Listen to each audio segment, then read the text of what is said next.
Hello and welcome to this video on confidence in data. So this is going to be the last video in our statistics unit. So for anyone doing any surveying or collecting data, you pretty much know you're not going to be 100% accurate, but you want to try to be as accurate as possible. And if you're not 100% accurate, you're going to have to kind of state these different levels of how confident you're going to be. So again, we want to try to be as accurate as possible, but as you try to get more accurate, that might cost you more money. So I just got written here, wanting to be as accurate as possible, but collecting more data or getting surveys is going to cost more. It's going to be time plus your resources. So let's go through these different definitions we have here now. The first one, we got margin of error. So your margin of error is the possible difference between the estimate of the value you're trying to determine as determined from a random sample. And remember, a sample wasn't the entire population, it was just kind of a selection.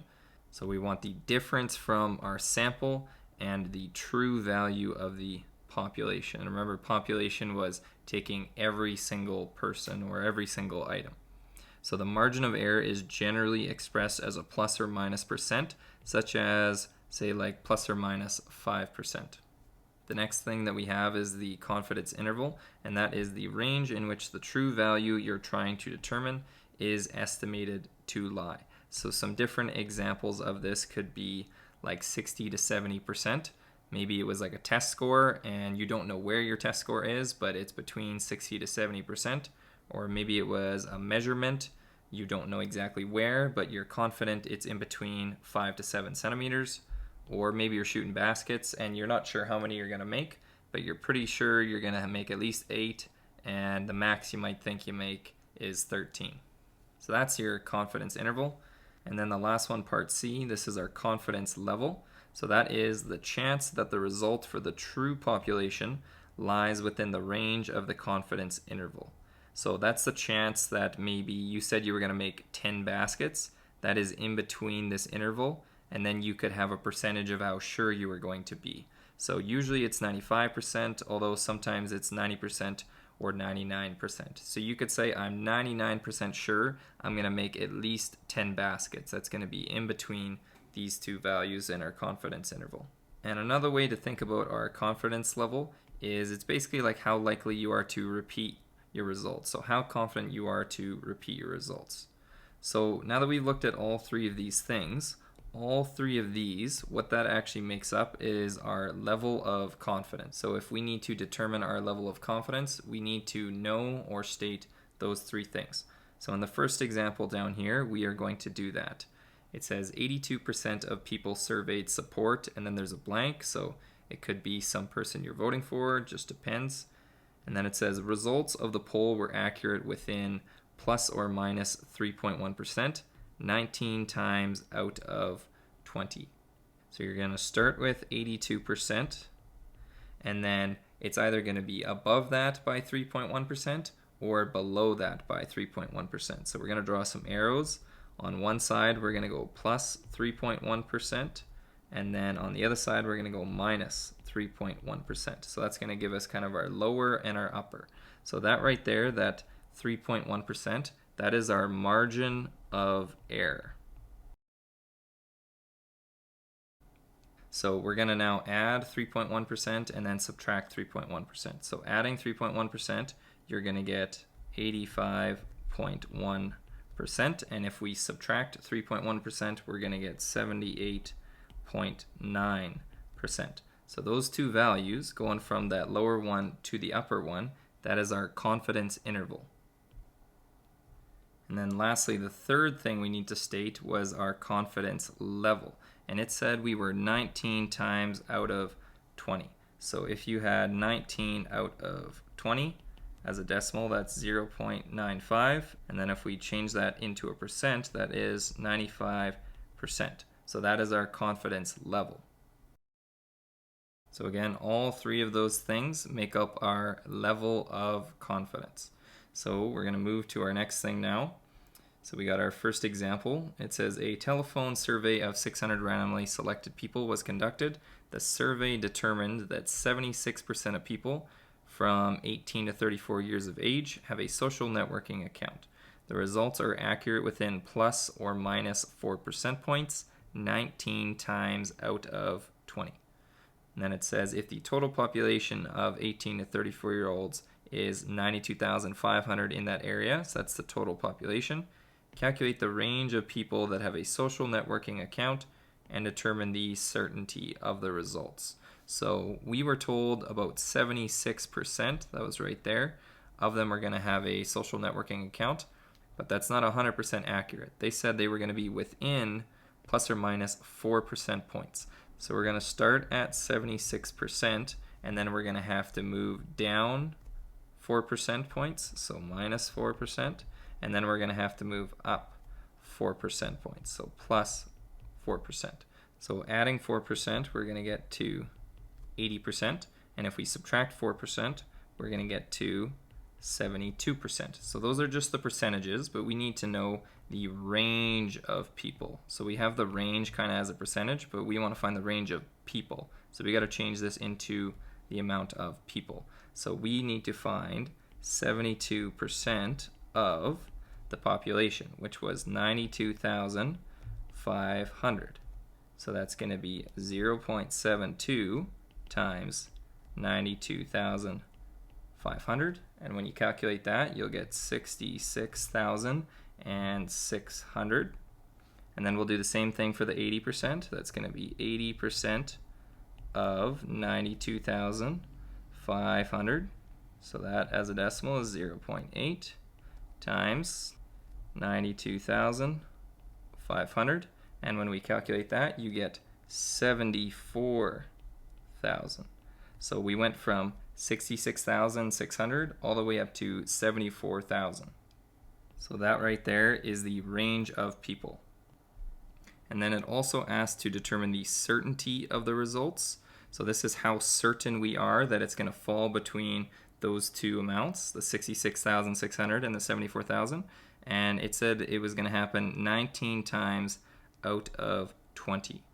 So I'm just going to do that right over here. So 19 times out of 20, that is 0.95. So as a percentage, that is 95%. So we have 95% confidence.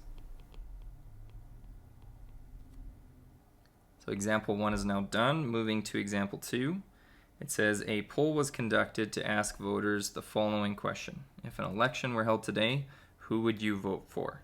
So it said the results indicated that 53% would vote for Smith and 47% would vote for Jones. The results were stated as being accurate. That should say being. So being accurate within 3.8 percent points 19 times out of 20. And then it asks us who will win the election. So I have for Smith and Jones here the percentages. Smith, it was 53%, and then for Jones it was 47%, but it was going to be only accurate within 3.8 percent points. So we're going to have to add 3.8 and subtract 3.8 to both of these. So for Smith, when you subtract 3.8, you're going to get 49.2%. And then for his upper one, when you add 3.8, you're going to get 56.8%. So we can see his range. And then for Jones, when we subtract 3.8, we get 43.2%. And then when we add 3.8, you get 50.8%. So we can see the different percentages for chances of them winning, and it asked us who will win the election. So for Smith, he has between 49 to about 57% chance of winning. For Jones, he is from 43 up to about 51. So I can see Smith, his percentages are higher than Jones's. So we can say that Smith is more likely to win, but we also can't know for sure because of the overlap that happens. Because if we see Jones, if he ever got his maximum, he would be at 50.8, and then Smith, if he ever got his minimum, he would be at 49.2, and then Jones would have more, Jones would win. So we can't say for sure, but most likely Smith is going to win. Moving to number 3 here next. It says to meet regulation standards, baseballs must have a mass from 142 to 149 grams. A manufacturing company has set its production equipment to create baseballs that have a mean mass of 145. So it's kind of right in the middle of that. To ensure that the production equipment continues to operate as expected, the quality control engineer takes a random sample of baseballs. So he doesn't pick any specific ones, just takes randomly.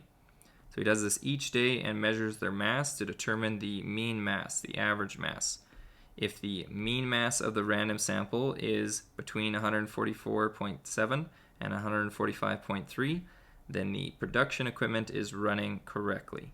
If the mean mass of the sample is outside the acceptable level, so outside of these two values, the production equipment is shut down and adjusted. So they fix it so they get the right weights. The quality control engineer refers to the following chart when conducting random sampling. So he's got this chart right here. So you can see if he wants to be 99% confident, his sample size needs to be 110 baseballs. And then you can see his confidence level goes down as the sample size goes down. That's because the less data that you have, the less confident you're going to be in that data. So looking at part A, it says, what is the confidence interval and margin of error the engineer is using for the quality control tests? So our confidence interval, that's going to be going from the small value to the high value. So he went from 144.7 to 145.3. So let's write that down here.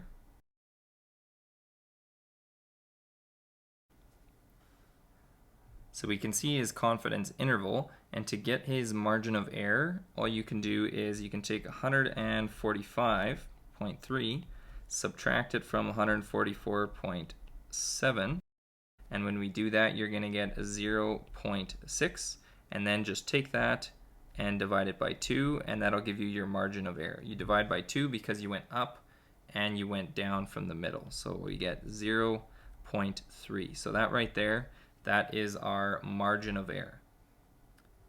Another way you could have got that 0.3 for the margin of error is you could have said, well, I started in the middle at 145. That's what it told us the mean needed to be, the average. So if you started at 145, you'd have to go up 0.3 to get to 145.3. And if you went down from 145, you'd have to go minus 0.3 to get to 144.7. So either way you want to think about it, you'll get the same answer, plus or minus 0.3. So part B now asks for us to interpret the table. So to interpret the table, we're going to have to talk about our confidence level and our sample size needed. So you can see if we had a sample size of 110 baseballs, 99 times out of 100, 99% of the time, I am going to be confident that the mean mass of the baseball is going to be between the two accepted values, the 144.7 and the 145.3. So writing that, we're going to get something like this. So the engineer needs to randomly sample 110 baseballs to be confident that 99% of the time, the mean mass of the sample will be between those two values that we had right here. Or you could have said with a sample of 65, we're going to be confident 95% of the time that it's going to fall between those.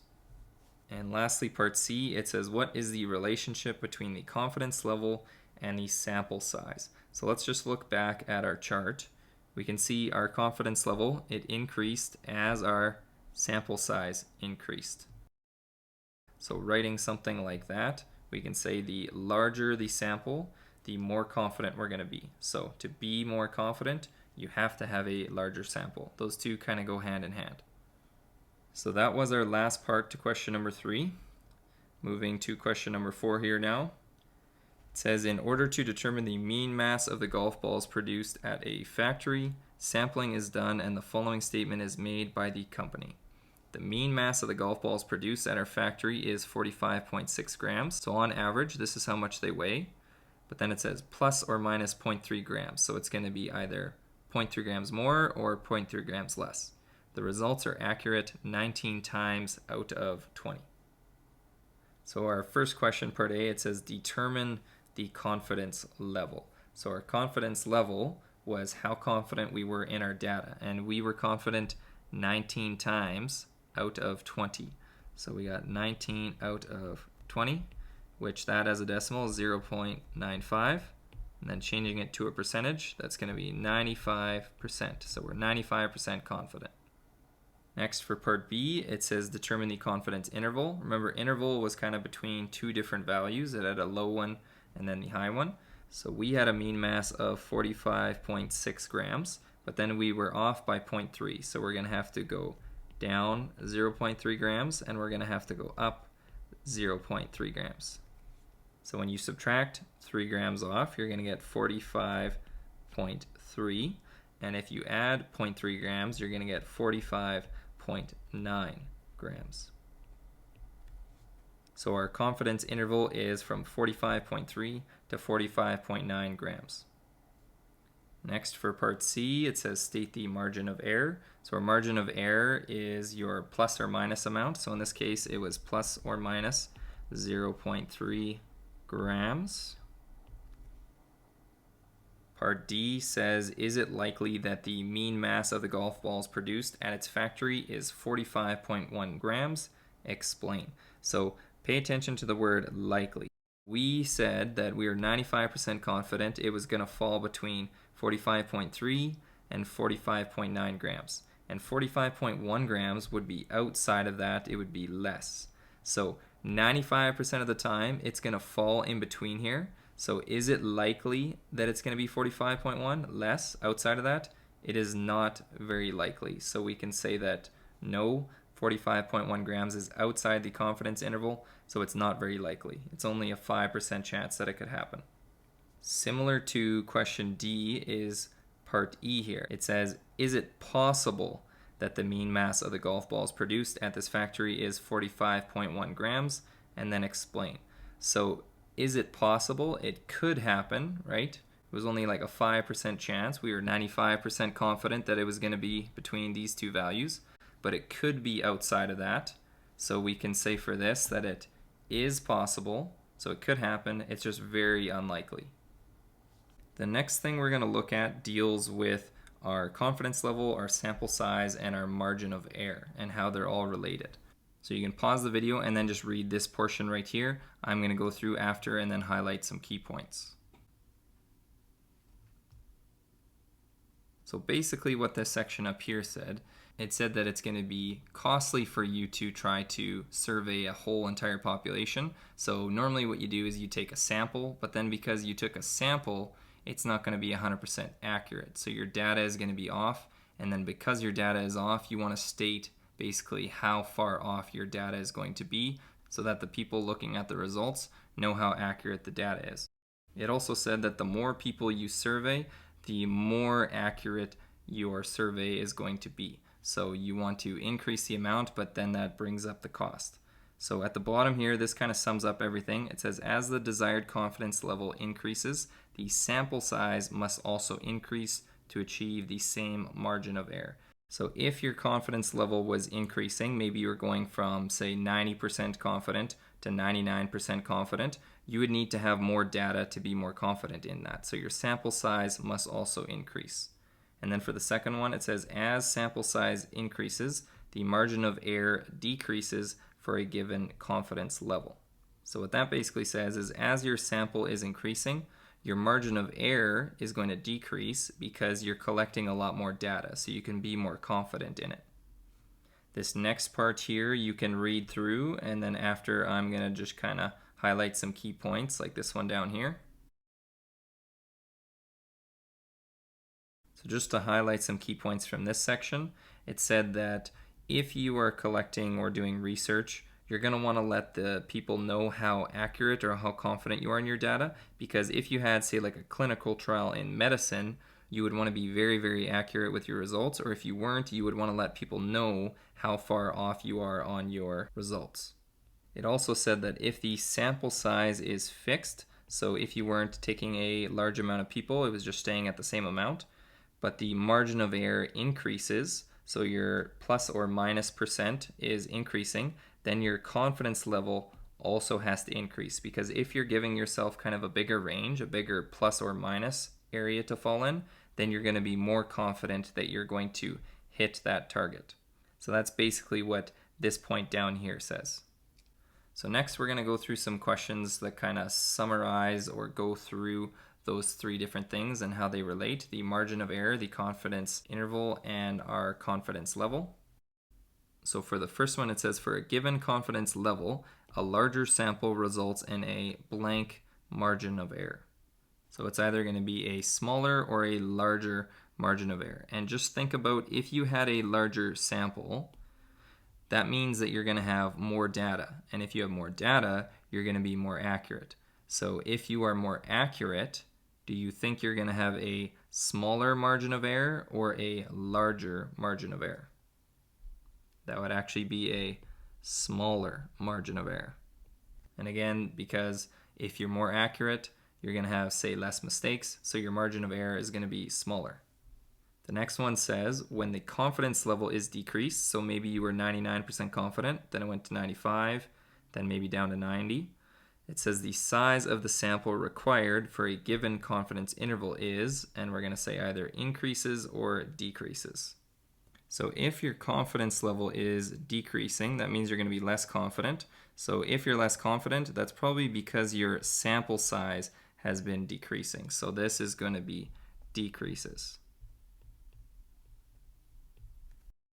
So again, if you're less confident, that was probably because you had less people or less of a sample.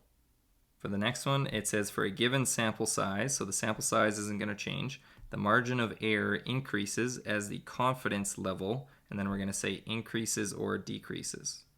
So let's say your margin of error, let's say we were talking about basketball, and I said that you thought you were going to make 5 out of 10 shots, but you gave yourself a big margin of error. You were going to maybe add 3 onto that and subtract 3. So if you said you were going to make 5, but then you add 3, you're going to get up to 8, and if you subtract 3, you're going to get down to 2. So if I said, how confident would you be that you were going to make between 2 and 8 shots, you would probably be more confident, right? The bigger you make this range, if you went to say 10 and 0, you'd be really confident out of 10 shots that you'd make between 0 and 10. So as you increase your margin of error, your confidence level is going to increase. And then the last one says, population has the greatest effect on sample size when the population size is, and we're going to say small or large. And just to help you with this one, think about this right here. So if you maybe had a product line where you were trying to find defects in the product, imagine if you had one product defect out of 100 versus if you had one defect out of 10. Okay, one of those is going to be way worse than the other. So if your population size is small, like if you had 1 out of 10 being made incorrectly, that is going to be much worse. So our answer to this is small. So that was the last thing we were going to go through. Lastly, just here at the bottom, I got our textbook questions. So we are on page 303. And just to note a couple of these, number 8, the table might be kind of a little hidden. It's just on the bottom right of the page, right beside the question. And then for number 9, there's different parts on it. There's A, B, C, and D, but you're just going to choose one of those. If you happen to choose C, though, the answer in the back isn't correct. This is the correct answer right here for 9C.